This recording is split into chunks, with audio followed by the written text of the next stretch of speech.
Welcome, everyone.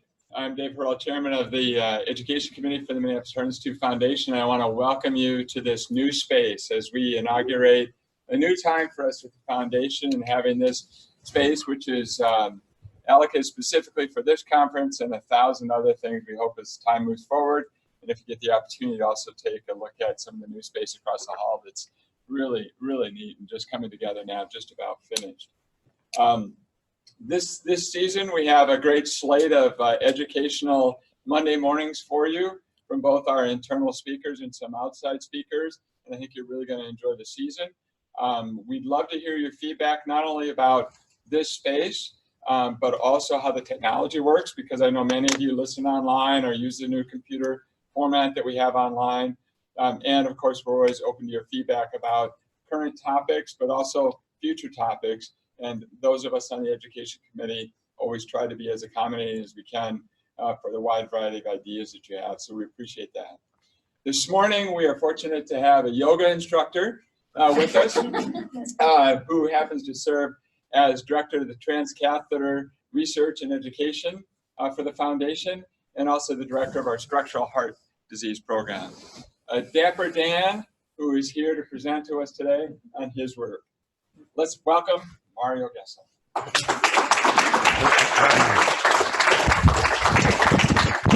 Does it work? Yeah, perfect. Well, thank you very much. It was an honor to open up this room. I have two new things to report. One is the option trial.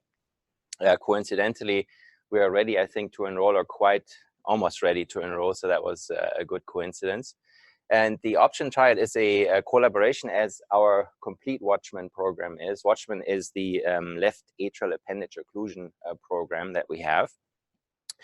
And the option trial gives us access to the newest development or iteration of the Watchman device. It's the Watchman Flex device. It's just simply probably a safer device and a little easier to deploy as the regular device. But anyway, having access to this wonderful new device is simply great. And I think it's overall also, from the concept, a good trial. Again, in complete collaboration with EP and Riot especially. The patients who basically get a catheter ablation, and we don't have pointers here for this monitor, but patients who undergo catheter ablation for atrial fibrillation, within those 30 to 90 to 180 days after the procedure, we can enroll them into this trial, which will be a randomization between the normal therapy that you would suggest is most likely an anticoagulation after atrial fibrillation ablation, or the Watchman device, the new Watchman Flex. So the patients, if they agree, they can be randomized to one or the other therapy. And those who will be randomized to the Watchman therapy, after 3 months, they will be off anticoagulation. And so the whole concept, of course, behind this trial is manifold. There's many little things hidden behind the scenes, so to speak. One is, of course, to figure out, is that an option for patients? Number one, can they just simply come off anticoagulation and simply get the Watchman device instead of anticoagulation, which is the most likely cause or case, because the Watchman trials obviously have been very positive. The other thing is, this trial basically gives the operator as well as the clinician afterwards all the options. You can keep them on aspirin and Plavix if you wanted to. You can keep them on a NOAC, or warfarin. So all of these options are included now on this trial. It gives us a lot of flexibility. And that's, of course, the option, and the Watchman Flex, it's in his name. But I think it's just simply great to collaborate with EP on this product, and also give our patients that option now to not be on anticoagulation even after an ablation procedure. And there's no need for asking for bleeding or anything. It's just simply an option now to say, ablation procedure, and after the ablation procedure, either anticoagulation or the Watchman device. So please, if you see a patient, let us know. And of course, this is in the majority a collaboration between interventional cardiology and AEP. So I was asked, and I was really excited to hear that actually one of the feedbacks for the grant rounds was that people were interested in further updates on the healthcare disparity that we have. And as you know, maybe a year ago, we talked about healthcare disparities, and I told you that there was a trial coming up, or a study coming up, that we did with the HCMC. And we wanted to look at healthcare disparities, especially in aortic valve disease or aortic stenosis. And I think this is a good moment. We are still early in the game. There's not the full exploration of all the data, but I think we have nice updates, and I will go through that. But I think it's also important just simply to talk about these healthcare disparities every now and then, because unfortunately nothing has changed, obviously. And we just simply have to still work on it. And I think our trial and our study shows that there's some great opportunities that we have, especially here at the Minneapolis Heart Institute at Abbott Northwestern. So as you can see here, the disparities are talked, or what we consider disparities is really differences in healthcare quality, access, and outcomes, adversely affecting members of racial and ethnic minority groups and other socially disadvantaged populations. And we will focus here on aortic stenosis. And as you can see here, and I showed this before, when you look at racial disparity just in the population or the distribution, you can see that in the Southwest, you have mostly the Hispanic, Latino population. And then in the Southeast, you have the majority of the African-American or Black population. And unfortunately, if you look at that slide, and that slide shows the preventable death rates, and you see that the darker the color gets, the worse it is. And unfortunately, especially for the distribution in the Southeast, so the distribution of mostly the African-American population, is that there is a lot of preventable death. Actually, Minnesota is in the brightest color, so that's a good sign overall. But that is one of the major disparities here. And there are many reasons why, but we're trying to explore that now, specifically for aortic stenosis. And another interesting aspect of that is, and I think I would like to hear everybody's opinion later because the talk is not too long, is that in 2045 or 2050, so not too long from now, 20 years or so, most of us hopefully will still practice a little bit, you will see that the majority of the population in the United States is not going to be white anymore. It's just going to be a different mixture. So 50% maybe 55%. And how does that look here? So this is again another slide showing almost the same. So for the US, right now, 2015, that's how it looks like. In blue, you have the white population, 62%. And the expectation is that, especially in the Hispanic population, there's a growth a little bit in the African-American or Black population. And in Minnesota in 2015, it looked a little different.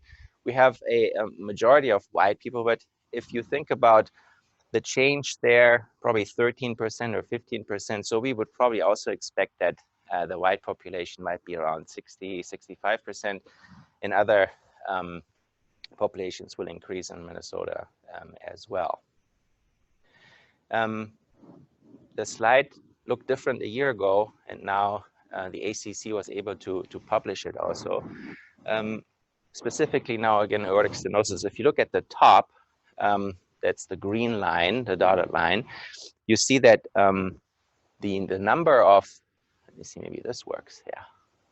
The number of TAVR sites here is actually increasing over the years. So we go from 2012 here, to 2016, so it's probably still steadily increasing. But if you look at the other lines, and those are Black populations, Hispanic, and others, you see that there's no increase in the number of TAVRs, right? So intentionally, the white population is not mentioned here because that's around 95, 98% of all TAVRs done in the United States are white people, right? So that doesn't even make sense right now in 2019, let's say, because obviously maybe 70% should be white, right? So we're missing a lot of patients unless they all don't have aortic stenosis, right? So if Black people don't have aortic stenosis, Hispanics don't have aortic stenosis, Asian have no aortic stenosis, then that would make sense, right? So if only white people can develop aortic stenosis, that's not true. I will show you. So somehow there is a disparity, and finally, after 3 years of us asking for the data, the ACC now published it as well. It took Mayo, I guess, to ask. So in this paper, though, it's very interesting. I like the paper overall. So again, on the top, you see the same graphs for the different populations. So this one here is the same. There's no difference. So again, between the reportings here in the registry 2012 to 2016, no big change in the utilization of TAVR in the minorities. And you can see that they found some differences. So interestingly, the minorities showed a younger age. So here in this red bar here, a red square, younger age, more females, interestingly, more Medicare insurance, but still it's an insurance, just to mention that because there will be a different slide later. And what's also interesting is this, more non-elective TAVR. So they come in, minority groups, and often have more emergent TAVR, which is obviously not a good thing. But if you look at the in-hospital mortalities or one-year mortalities, there's really not a big difference between the minorities and the white population. That's important to see. A little bit more bleeding in the Black population and Black and Hispanics heart failure hospitalizations, because I think that's again a reflection of how healthcare works for the disparity groups. Now, we go into disease prevalence because that's probably in most of the of your mind right now. So maybe the explanation is that aortic stenosis is not prevalent in minorities, right? There's actually some equivocal reporting, not a lot of reporting on racial differences in aortic stenosis. But one, for example, says that, for example, African Americans have a higher risk for early onset aortic stenosis, so younger age. And then one paper here, I think I like this still the best. I'm not sure that there's a better one since then. When Aronoff and others looked at basically the prevalence of various valvular heart disease prevalences in different groups. So you can see here on the top women in different races and men in different races. And you can see that really there is no significant difference. They did echocardiography basically on all comers, right? So as you can see there, almost 3,000 people. And there wasn't really any significant difference. For example, you would say, okay, African Americans over the age of 60, they don't have aortic stenosis. Well, that's just not true. It's also true for, we don't talk about it today, but for mitral valve regurgitation. Yeah? So we're focusing today just on stenosis, but we could continue the whole project, right, on other valvular heart disease incidences too. And there's really no big difference here, men and women either. So what are factors that might contribute to this disparity?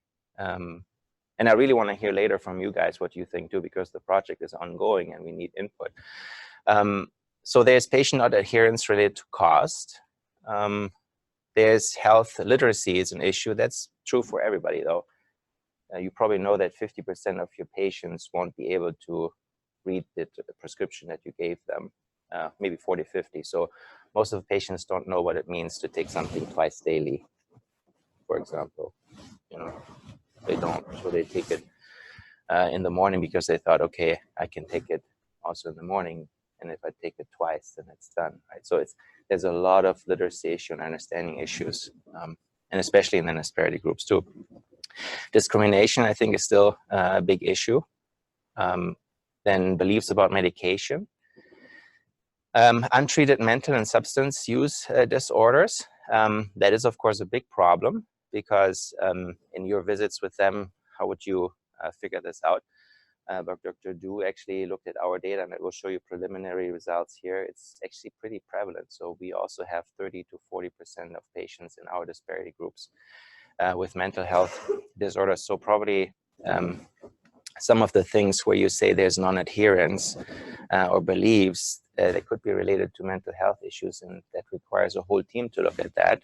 And then no prior insurance coverage. But at least if you look at Minnesota, that's really not a big issue. You know, the non-insured people in Minnesota, I think when Ross gave me the chart at some point, it's probably just 7-8%. The rest is pretty good insured here. So that's not an excuse, you know, that we don't have more TAVR patients, right, from our disparity groups. But go back here to the no and prior health insurance. So this is a slide, I think I showed it before too. And this is another slide I want your opinion on later. So this is reported here in Public Health. So about 50% of patients, of Americans, would not be able to cover an emergency expense of $400 without putting out their credit card, borrowing money, or selling something. So 50% of our population can't afford this, right? But then if you look at our health industry and the health insurances, this amount represents less than 1/3 of the average health insurance deductible. I mean, you guys know your own deductible, right? So basically that means, if I am correct here, that you go 3 or 4 times to the emergency room, you have 3 times, 4 times accumulated a debt that you cannot pay off. And then at some point, hopefully your deductible is taken care of, right? So most of the patients that are in this disparity group and overall Americans won't be able to actually afford any kind of healthcare. And I think that's a big issue that we obviously cannot solve the issue quickly, but I think that has to be solved for sure. Cultural differences. So high refusal rates of aortic valve replacement overall in disparity groups, and that's an educational problem. Lack of understanding between the differences. We don't take the time to really explain it well. I mean, do we really take the time with white population? Maybe not, but with the disparity groups, we probably do even a worse job. Being too old, that is something that when we walk around now with the project and we talk to various groups of disparity, that in some cultures, you know, being 60 years old or so means that it's okay to die, right? So of course, we don't have to change that necessarily if that is a strong belief, but I think there is still a perception in, especially for example, Native Americans, that if you live longer than your parents, that's, I don't want to use a Christian term now, but it's almost like a sin, right? So you don't want to live longer than anybody before you. So that makes then, of course, it's very hard to really promote, for example, insulin therapy for diabetes to start with. Yeah. So it's something I learned, which is really difficult to deal with. And group decisions versus individual decisions, I think that's not a major problem, but it still happens that an individual cannot make a decision, has to ask the family or even someone who is a group leader for decision. And there's a historical distrust in certain communities, and you guys know this better than me going through your history here, the syphilis experiments, for example. Now, if you look at the provider level, and this is an interesting study actually, so Matthew Brennan and I, we both have projects with Edwards on this, and he's looking into a more database oriented research at Duke. So he did an interesting abstract. I think it's not published yet, but I think it's in JAG for just the abstract. And he looked at the provider level variability in the treatment of severe symptomatic aortic stenosis, 11 years. And this is, I think, the most important graph. And I want you to focus on this one here, the MOR. So he did a statistical analysis, and if you read this here, the likelihood of receiving a different treatment strategy by randomly selecting a different general cardiologist is the MOR. So an MOR of 1 indicates there's no difference in outcomes between providers. So no matter what cardiologists you see in this room, you will always get the same outcome, referral rates, etc. The truth is, though, if we look at our data, that an MOR of 1.1 would indicate there's a 50% chance that the outcome is different. For TAVR, it's 2.4. Yeah. So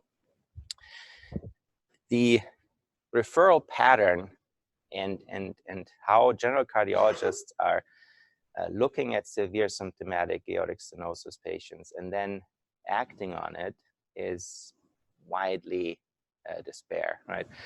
In our own data with Paul and Liang, who have left now, is the same, right? So we have probably, I don't know, 40% of patients who have severe aortic stenosis and symptomatic by looking at their data, an EPIC record, but they haven't been referred for anything. Yeah, either not to refer to a heart health team, they haven't been referred directly to a cardiologist, or even from a cardiologist to treatment. There's still a lot of misunderstanding, I think, and lack of understanding about what the options really are. And I think Matthew really points this out very nicely. There's just, and this is really consistent with data from before, when you look at guideline adherence or guideline penetration, right? I mean, we all perceive that we know everything about our guidelines and how we should treat patients, but you know, there's a significant difference between providers just going by guideline directed therapy. So let's go to TWINCITIES. So this is the study that is supported by Edwards, and an update there is, which is really exciting, that we're not doing it only with Mengistu now at HCMC. We actually were able to recruit, so to speak, the Washington University with Alan Zacharias and Michelle Wörls with Henry Ford. So obviously we wanted to see, and Edwards wanted to see that too, can we have even a more diverse population drawing into the study? And with Alan and Michelle, I think it's going to be exciting. We just have to sign the contracts now, and then they can look at their data too. So this is what we do in this study, and it's not easy to do. Funding is not super high, but everybody is highly motivated, so it works out. So we ask everybody to simply review their echo data sets for patients with severe aortic stenosis that didn't have any therapy, and then on top of that have a disparity background. And so we're focusing right now on race. Education and health insurance is difficult sometimes, but race and language are easier to identify in an EPIC record, so we're focusing on that. And if we identify patients that haven't been treated appropriately or followed up appropriately, we will invite them back for clinical follow-up. That includes everybody, obviously, but the focus is a little bit on the disparity patients. Then we will send provider surveys, and I have some updates now from preliminary updates I will show you. And we want to know from the providers who are sending patients how they perceive the treatment. Are they happy with what they do? Do they have any problems referring, right? But then importantly, we want to know from the patient who eventually comes back, you know, did they really know what's going on? Was it well explained, and were the options explained, and did everything really happen to their satisfaction too? Or what were issues? Were they, you know, really scared about health insurance, or what's the issue? So a lot of these potential reasons we want to really explore. So here's some results. So we are inviting 300 people. We're finally at 70. Hopefully after some more motivation in upcoming meetings, especially with our providers in the hospital, we will get maybe to 150. That would be my dream. All of them would be great, but I think the 70 already gave some nice insights. About 80% or so of these providers were in the primary care field. So not every cardiologist has responded yet either. So what's interesting is, so when you look at in this number 3, the question, what are the 3 most common problems that you identified in patients with diversity background? Health insurance is the number 1, which is interesting because it shouldn't. You know, it shouldn't be in Minnesota, but that's something we have to still look into, what that really means. Lack of medical compliance seems to be a big issue. And I think we have seen it in the first 5 or 6 patients that we have enrolled here too. Again, a multifold issue. And language barriers, transportation issues. But nevertheless, maybe except for the number 1, which we have to look into if that's really true, The compliance issues, the language barriers, transportation issues, that shouldn't be really something that stops us from getting the therapy to people, right? This is really important. I think Paul would love this. Is he still here? Yep. So when we ask people if they are aware of any patients who have severe aortic stenosis but haven't really been treated, right? Most of people say no. Yeah. The truth is, though, that everybody, almost everybody, has probably, Paul, is it 30–40% in their patient panel that you perceive maybe as, I don't know, asymptomatic or treated well. But if we look at various providers, there's probably 40% untreated. Like, and I mean like severe aortic stenosis per echo, no doubt about it, and that the provider has mentioned symptoms in the note. So it's difficult to argue, right? In that. And then, do you really see background patients with background? And most of the people actually agree that's good for Abbott Northwestern, especially. I think that's good. So it gives us a good chance to really work on that. That's just Abbott Northwestern. And then, are you aware of the guidelines? Seems to be that overall there's a good agreement, which is interesting, right? Because there is not a strong referral, though, to TAVR or SAVR, but at least the perception is that there's awareness. And have you referred patients to SAVR on the left and TAVR on the right? That's also good. So overall, I think people agree that they have done that. But then here, do you feel that patients are best served with open heart surgery? Most of people still say uncertain, although they have referred, right? Best served with TAVR. So there's a lot of uncertainty about what are patients actually best served with. And that's, I think, indicating that we still have a lot of education to do because there shouldn't be uncertainty, right? You should at least, I think in nowadays with all the trials going on, I think on TAVR, there should be maybe a higher perception.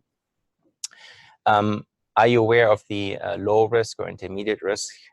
Really mostly probably uncertainty, really mixed. On the right, upper right, do you think that you have enough knowledge to talk about it? Totally mixed. Are you aware of the collaboration in your center? That's good. So people know that we can do both.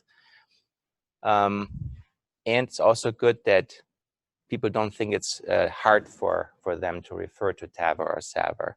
So when I read this, I go, okay, referring is easy, collaboration is there.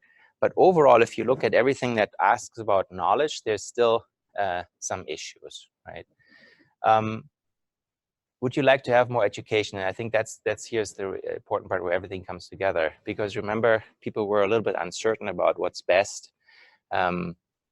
And here you can see that most of the respondents, so nobody skipped this question, agree that there's even more education needed. And I thought really at this point, since it started in 2008 or 10 TAVR, that 10 years later or so, there should be more. And Abbott Northwestern is doing 300 TAVRs, right? That at some point there's a whole penetration of how easy it is and how good it is. But the educational piece is still missing. I think that's coming out of our research all the time, that we perceive that this is easy because we do it every day. Yeah, but the next level, the primary care physician, any kind of primary provider, even cardiologists, so they really need much more education still on TAVR, which is a little surprising. And when you ask for the preferred format, I was a little surprised, I have to say. I thought number one would be what everybody wants. But it's a mixture, and I think it's interesting, and that's what we have to work on, because I don't think we give enough lectures on briefly updates on aortic stenosis, for example, mitral valve regurgitation, and the options, right? Because I think that everything starts really with the referral and the patient, right? So if you have such a provider disparity that providers in cardiology don't suggest the same thing, right? Then we have to bring it up front. So if the patient tells you, I want this, then it alerts you, right? So let's say a patient comes to you and say, I want TAVR, I heard about TAVR. You have to start thinking about that, right? If a patient comes to you, has no idea what to do, that's then a problem if the provider already makes no good choices, and it's just a vicious circle. So let's look at some of the data that here Dr. Du is working on right now. This is really preliminary, so don't judge me here too quickly. But again, like Paul always found out with Liang, we have even in the patients with disparity background. So we found about, in our data set alone, 180 patients that have a potential disparity background. That's good and bad, but good that we actually have patients with disparity. We were a little surprised by the number. But lost in follow-up, again, 30 to 40%, which we often see in our data sets. Yeah? So somehow our whole follow-up program is not quite capturing everybody, right? Then the doctor actually made the suggestion to do AVR, but the patient declined. So overall 50, 60% patients who are told that they need aortic valve replacement then decline. And I think that shows, again, like we saw on the provider level, that there is more education needed on the patient level, right? So we, again, and like Edwards also, we thought we are really making a lot of progress, but we're not. We're not quite there yet, right? So we need to have much more education on the options, because, of course, if someone just tells you about open heart surgery, you might say no, right? So definitely not. I can't afford that. I can't stop working, and etc. But I think if you hear that you can't, or you can get out of the hospital within 1 day, that's different. Now, how many people know that you can get out of the hospital after TAVR in 1 day? I mean, unless you work here and you're a cardiologist, you probably don't, right? Primary care physician doesn't, the patient doesn't, so it's a problem, right? So that's where issues arise, and that's just all coming up. But education at the end, I think, is the solution, like always, but even in this field. Sorry, I skipped this one here. And patients who do not need aortic valve replacements, the doctor suggests, right? So it shows even in our groups, if you look at the data more thoroughly, it's often low flow, low gradient aortic stenosis, questionable symptoms. But I think, again, education is needed, because we have a lot of patients that we discuss with low flow, low gradient aortic stenosis, where maybe the echo data are not 100%. We don't tell the provider, this is actually severe aortic stenosis, you should act on it. There's just too much variability. And again, Matthew Brennan shows that, right?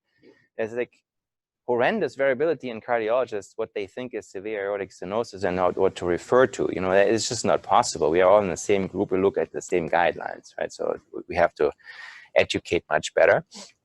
And this is also nice. So Dr. Du and Karen, they looked at the whole data set, and we identified about 70 patients that have a disparity background, have severe AS, but haven't been invited or haven't had, let's say, the appropriate follow-up.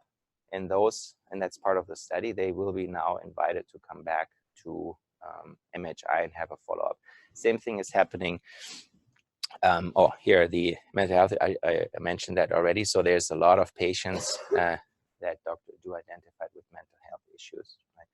So that is certainly a problem that we have to focus on a little bit. And HCMC data are just explored right now, so not great updates here. But they have identified 90 patients, same thing, severe AS and no therapy. Again, about 40% have a disparity background, mostly race and language. And what they found definitely is high prevalence of low flow, low gradient aortic stenosis. So I can already see that's a problem for the provider, right? See numbers, you are not told by the echocardiologist that this is severe aortic stenosis, and you're lost. And unfortunately, that happens in cardiology as well. So you can be a full-blown cardiologist and you make the same decisions, again, like Matthew showed in the Duke data set. So mental health issues and various forms of severe aortic stenosis seem to be a big educational piece, as much as the options that you have with TAVR now, right? And really educating people on the fact that you maybe don't have to lose their job if you have an aortic valve replacement, right? So if you conclude, or if we conclude here, and I hope we have some time because I really wanted to hear from you guys, disparity is real, very obvious, and the problem also exists in our two institutions, and we will see how far Henry Ford and the WashU is going to get there. I think personally that it's all based on education, which I think is the easiest part, right? So if it would be all different issues, if I would have to solve the world's problem of healthcare or health insurance and all of that, I think that we wouldn't solve it. But if it's just about education and in increasing our education on severe aortic stenosis and the options, I think that's pretty easy. We just have to be more proactive in it and make it simpler for folks. And it seems like everybody's still liking things like this, lectures, right? Or like we do now with our trials, a very brief email that just highlights maybe 4 or 5 points, and that just enters your inbox every now and then. And maybe we should do that about severe aortic stenosis, things that we really think are very easy, but it's not. Maybe it's not that easy. I think we also learned so far, very preliminary, but that various forms of aortic stenosis pose a problem and mental health issues. And that really brings up something that even on the provider levels and the United States levels.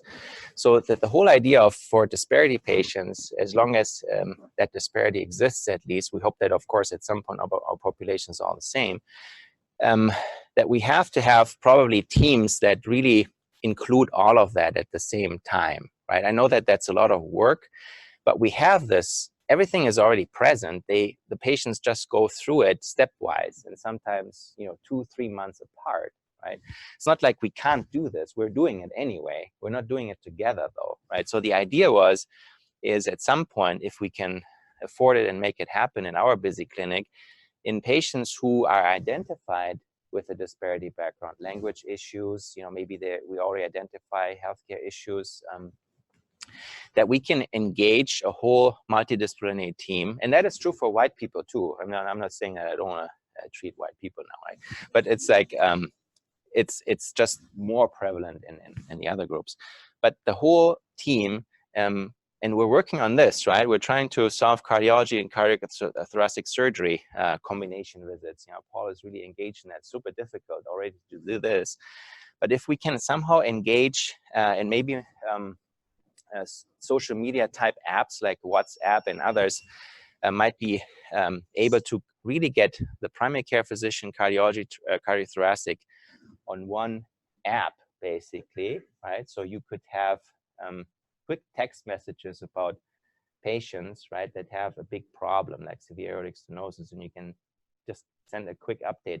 And the team is always on a text message, right? So instead of waiting 3 months, 6 months, we might be able to do this much quicker in apps, and we're working on that too. So I think we just have to reinvent healthcare a little bit, using all these services. And then to get interpreter services and social services in there, I think is going to be very important, because if the perception of providers is that healthcare insurance is an issue and 70% of the patients that they see, unless they all see the most difficult uninsured patients, which could be, I think it's just not an issue. Most of the patients will probably have appropriate healthcare insurance to afford it, and otherwise we'll have to figure out a way to bring it to them also. So I thank you. It's a kind of a preliminary update, but I hope it engages some conversations. And I think the most exciting news is that it has started. We have great scholars who help us to explore our data. We're re-inviting those folks and analyzing what the issues were. And it really gains some national attention to the point that, groups like the Edwards Life Sciences actually wants us to do this in more universities and institutions. So I would be really excited to hear what you think and what we should do different.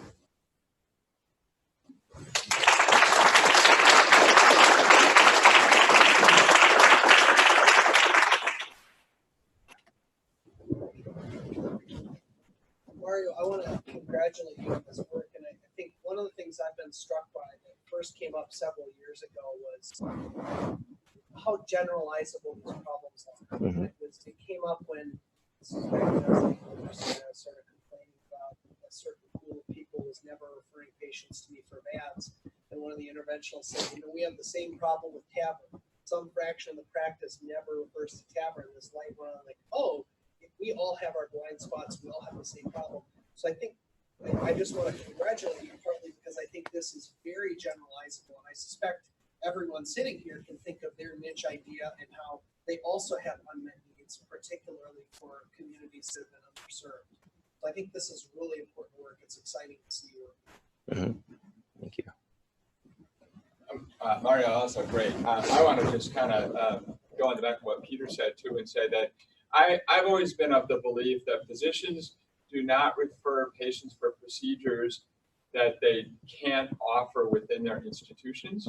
And so I think another thing that would be really interesting to look at is the disparities between institutions that offer TAVR and institutions that do not offer TAVR. Second thing is I'm okay with uncertainty. And the reason why I say that is that if you think about who I would have offered TAVR to 10 years ago, is very different than who I'd offer it to today. And if I would have been certain 10 years ago about who should have TAVR, I would have been wrong. And I think the uncertainty is going to continue. I think the education needs to continue. But we need to be open to the idea that we don't have all the answers right now about who ultimately will benefit from TAVR. And that's what makes cardiology fun, because it's constantly changing. Mm-hmm. The third thing I'll say is that I think the low flow severe AS patients are a different breed. And I think that's an area of research focus that they don't necessarily always respond as well as our traditional AS patients. And so that area itself, I feel like there's a greater need for my own education. And that's just an example of where I don't think we have all the answers yet. Mm-hmm. Great talk. Yeah. And I think that it all comes together somehow, right? So low flow, low gradient aortic stenosis patients, if you look at, I don't know if there's actually a paper on that, might be a good idea to do that sometime. If you would be able to follow those patients chronically, which is difficult sometimes, but in our data set, we might be. Often these patients actually have a clear-cut moderate aortic stenosis on the verge of getting severe at some point in their life, but we follow them and they turn into this entity of weakened myocardium or whatever it might be, and then we get into the contraption of what kind of aortic stenosis is that, and then Joao comes in and does a CT and says, well, it is probably severe because of the calcium. But like you said, we have to learn about it a little bit more, and maybe all these trials that show we just looked at an email here where Santiago sent an interesting paper, I think in JACC, right, where you say maybe moderate aortic stenosis is really the deal for some people, right? Because if they don't get the treatment in 5 years and we miss them, right, that could be an issue. Like you said, this whole concept of when to treat and who are the right person and when to actually act on it, that's of course still ongoing research too, and it's exciting too. We're looking at the moderate aortic stenosis patients too.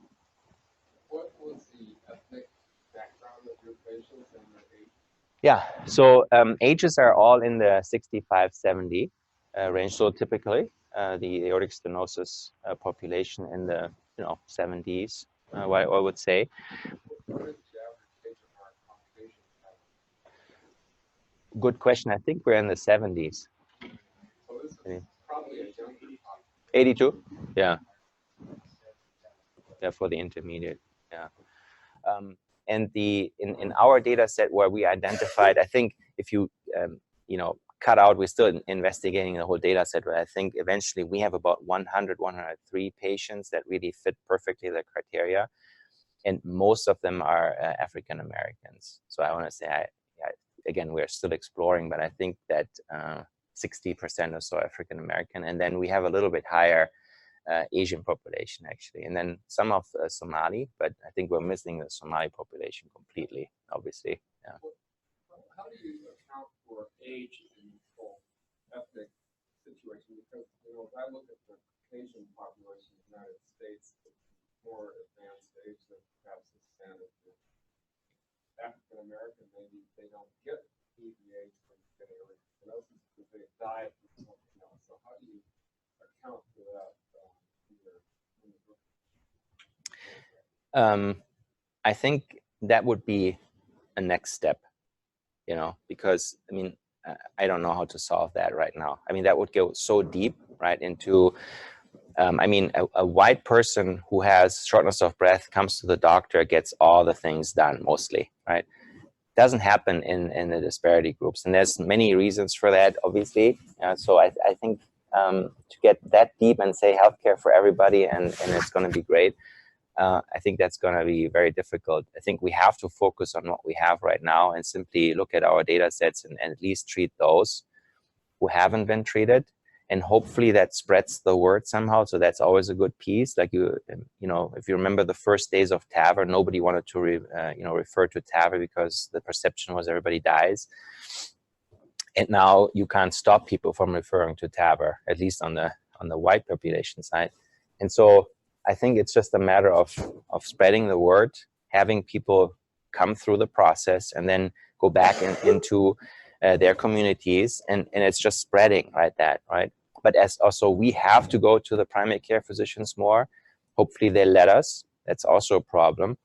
And then also I think we have to go to the communities more. We just have to educate the patients, right? Because anytime we go out and do screening events, if we do that in New Ulm or in the middle of the city at the YMCA, you can tell how far away we are from the real, people, so to speak, right? So they obviously don't even know what an aortic valve is to start with, right? So, but just to give people a perspective what can be done, I think is still a lot of work to be done, right? That educational piece is, I think, super important, and that's where Edwards is super interested to help. So once we really have the data together, to really work on very simple educational tools and methods to bring it to primary providers, but also to patients so that they know what options they have. Make it really easy.